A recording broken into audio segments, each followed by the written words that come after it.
This podcast is sponsored by Talkspace. Last year, I went through many different life changes. I needed to take a pause and examine how I was feeling in the inside to better show up for the ones who need me to be my best version of myself. When you're navigating life's changes, Talkspace can help. Talkspace is the #1 rated online therapy, bringing you professional support from licensed therapists and psychiatry providers that you can access anytime, anywhere. Living a busy life, navigating a long-distance relationship, becoming a first-step father, Talkspace made all of those journeys possible. I could speak with my therapist in the office. I could speak with my therapist in the comfort of my home. I was never alone. Talkspace works with most major insurers, and most insured members have a $0 copay. No insurance, no problem. Now get $80 off your first month with promo code SPACE80 when you go to Talkspace.com. Match with a licensed therapist today at Talkspace.com. Save $80 with code SPACE80 at Talkspace.com. AI agents are everywhere, automating tasks and making decisions at machine speed. But agents make mistakes. Just one rogue agent can do big damage before you even notice. Rubrik Agent Cloud is the only platform that helps you monitor agents, set guardrails, and rewind mistakes, so you can unleash agents, not risk. Accelerate your AI transformation at Rubrik.com. That's RUBRIK.com. This is Optimal Relationships Daily. My son's team keeps on losing. Do I still make him play? By Adina Soclof of ParentingSimply.com. Dear Adina, do you have any suggestions handling disappointment for kids? My son gets upset when he's on a team that loses most of their games. Basketball teams were just posted last night, and he's already complaining. There are no good players on my team. We're going to have a lousy season. Thanks so much for your question. It is timely because my son just had his baseball tryouts last week, and I'm sure I will hear some grousing from him as well. I always try to tell my kids what I learned from my head counselor, Eudice, in camp. Quote, "It's not whether you win or lose, it's how you play the game." End quote. They usually roll their eyes at me and scoff. Kids take their sport seriously. I know that it's especially important to my boys that they have a good team and that their team plays well. But that is not always going to happen. My son was once on a team that for 2 years in a row was undefeated. He was thrilled. I had remarked to another mother whose son was on my son's team about how happy my son was. She agreed, but she said, "I'm happy for my son too, but really, I know this sounds crazy, but I would like to see him lose a few games. They learn so much about life from losing." She was right. Losing is not necessarily a bad thing. It's a good thing to remember when we watch our kids play sports. It can help keep things in perspective. With that in mind, what we also need to remember is that we do not have to fix the problem at hand. That's not our job. We can listen to our kids' complaints without getting emotionally involved. I've learned in my 20 years of marriage, and after reading Men Are From Mars, Women Are From Venus, that whenever I complained to my husband about anything, he would try to fix it. Well, why don't you just call her and tell her you don't want to volunteer for this project? Well, why don't you just cancel your appointment and make it for next week when you're less busy? I found it so annoying. I just wanted to grumble a bit and have him listen.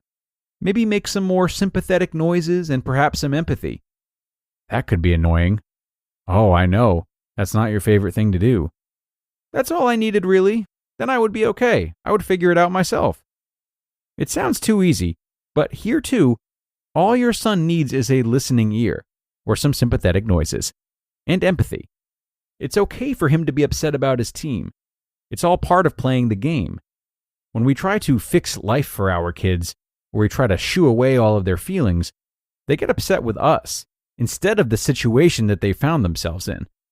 They lose sight of their problem, and the fact that they're capable of solving their own problems, and cope with their disappointment.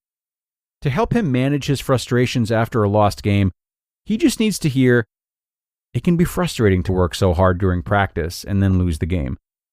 You dribbled the ball down the court. You passed to your teammates. You defended your position. You did what you could to win the game. And after all that, it can be disappointing to lose." When he complains about his upcoming season, you can do more of the same. You seem to be sad about your upcoming season. You wish that you had a better team this year. You were hoping that you would have a stronger presence on your Little League team this year. You're wondering how you're all going to work together to be a success this season. And you can also gently move him towards thinking about some solutions to his problems. You're probably reviewing in your mind the strengths and weaknesses of each of your teammates and wondering how the coach can make it work. You might be wondering if your coach would want you to work with some of the weaker kids on their throwing and catching. In another article I wrote, I mentioned that I had a meeting with the director of a prestigious preschool.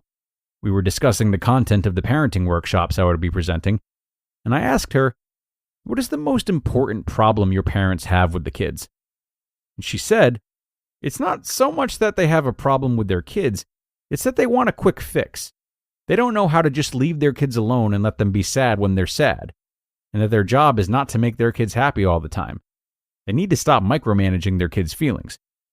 This advice applies here as well.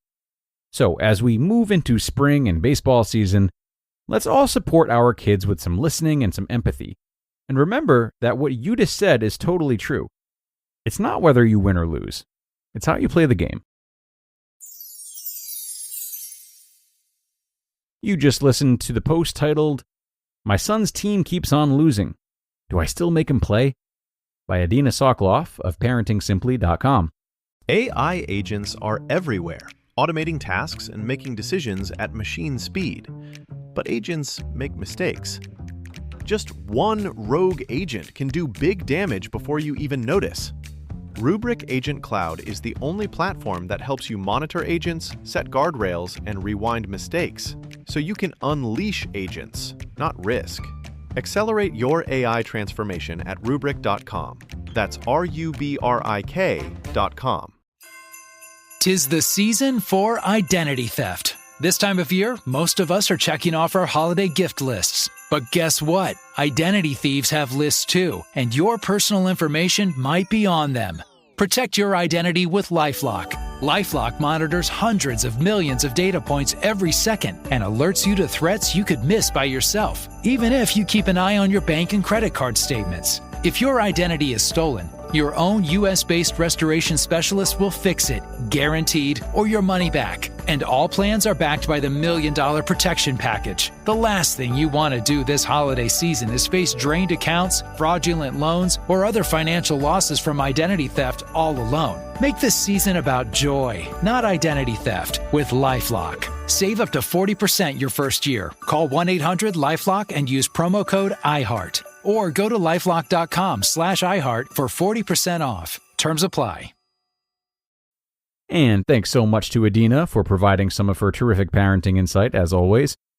I do think this is a great article if you have young kids, but it does become a little bit more layered of a discussion as your kids age and have more developed opinions, doesn't it?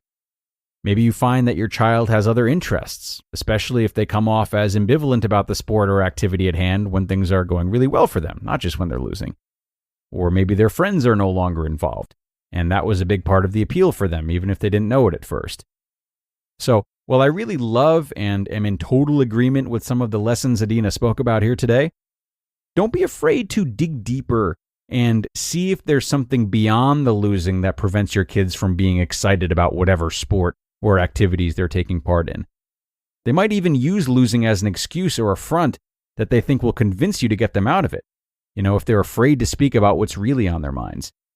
So just a gentle reminder to always look a layer deeper if possible. And that's going to do it for today, friends. I really hope that you enjoyed this article, and if you did, be sure to come on back tomorrow for another one. There's going to be another parenting episode, as usual on Fridays. That's where your optimal life awaits.